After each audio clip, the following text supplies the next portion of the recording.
you. All right. All right. Calm down. Calm down. Calm down. Huh? Yeah. Yeah. Welcome.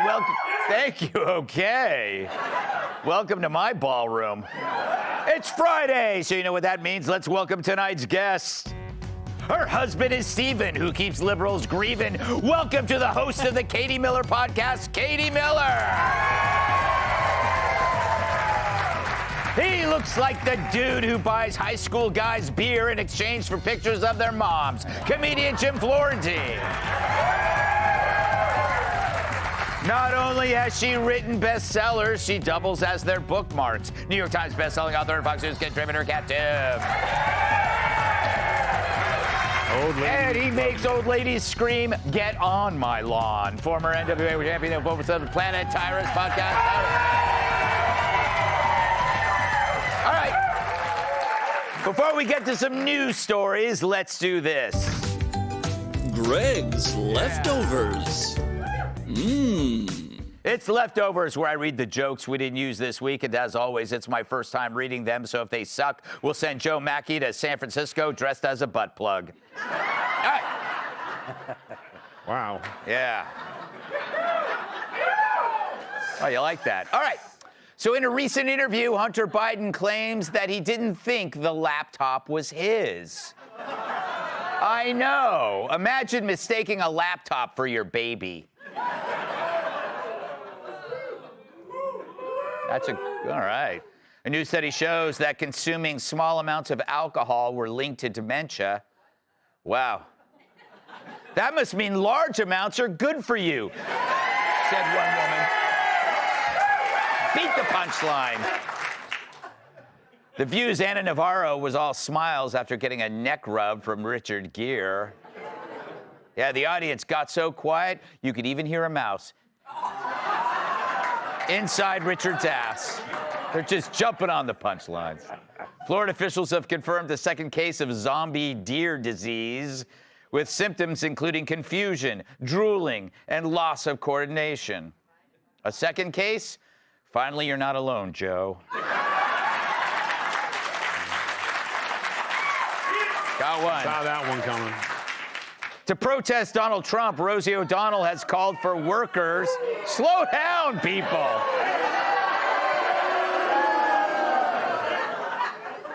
Not even letting me read the jokes. This is why we don't have any more free bar. Yes. Anyway, part of this protest, she's telling workers to refuse to show up to their jobs. So far, the only one willing to cooperate is Rosie's gynecologist. A new report says Joe Biden's Secret Service had an obese female agent who failed fitness tests and moonlighted as a plus-size model. But staffers say she was the best at protecting Joe from a bullet because she was always in the way. Dozens of blind people can now see thanks to a new microchip, but they requested to reverse the treatment after a visit from Kathy Griffin.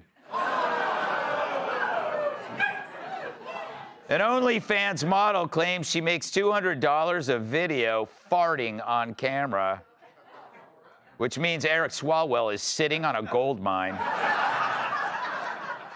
In Montana, a black bear paid a visit to a distillery's outdoor cafe.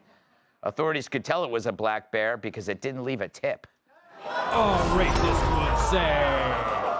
I wouldn't laugh either. No, because you might get your ass kicked. A woman reportedly traveled 100 miles with her pet cat on the roof of her car before she realized her horrible mistake of getting a pet cat. The White House is looking into importing beef from Argentina to lower prices. Great, so now we're hiring cattle to steal jobs our homegrown cows used to do. I feel dirty. Gamblers are predicting that the government shutdown will last 3 more weeks. They base this prediction on when the groundhog on Maxine Waters' head sees its shadow. 3 NBA stars were arrested for fixing games by point shaving, But officials say you don't have to worry about this happening in the WNBA because you don't have to pay them to miss. Hunter Biden accused Jake Tapper of writing his book on Joe Biden by using ChatGPT, unlike Hunter, who only uses Crack GPT. A transgender swimmer has received a 5-year ban for refusing to take a gender test and for trying to give a urine sample while standing on the diving board.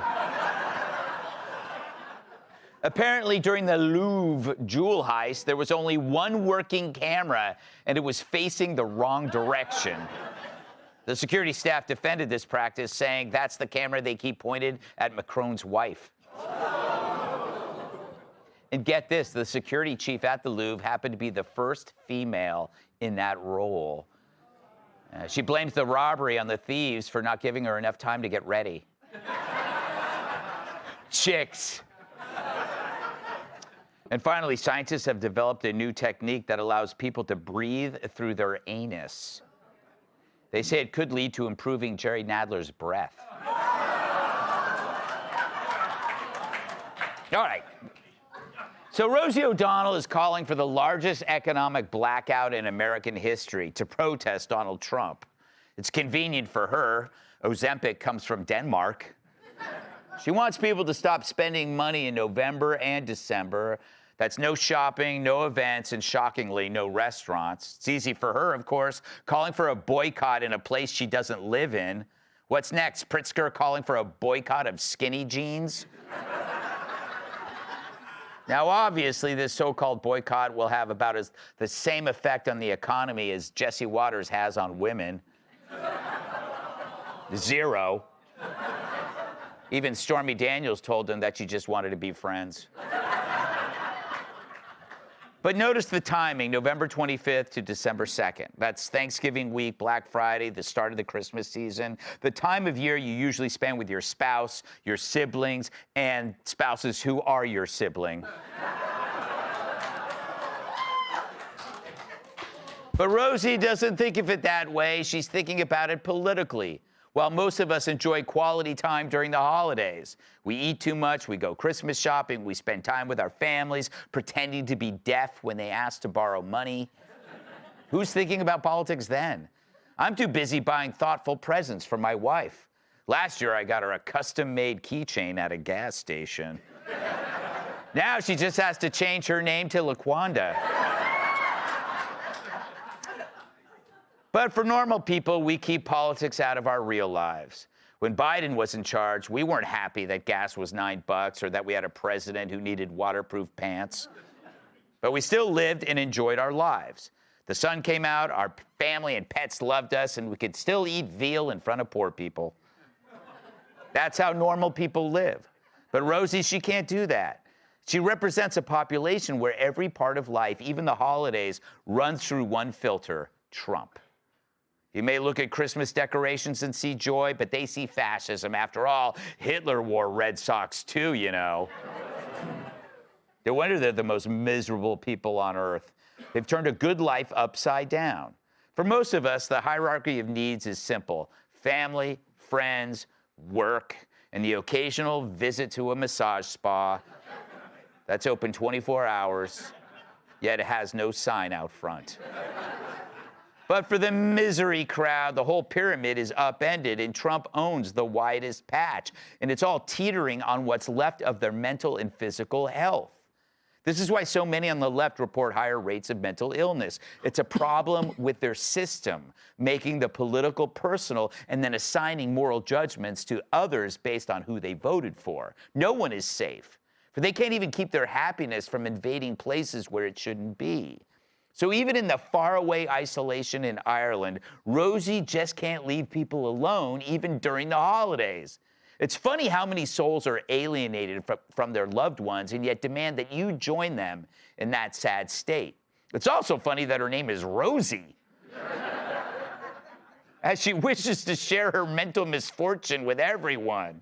They say misery loves company, which is why the only boycott is being directed at them. Click here to subscribe to the Fox News YouTube page to catch our hottest interviews and most compelling analysis. You won't get it anywhere else.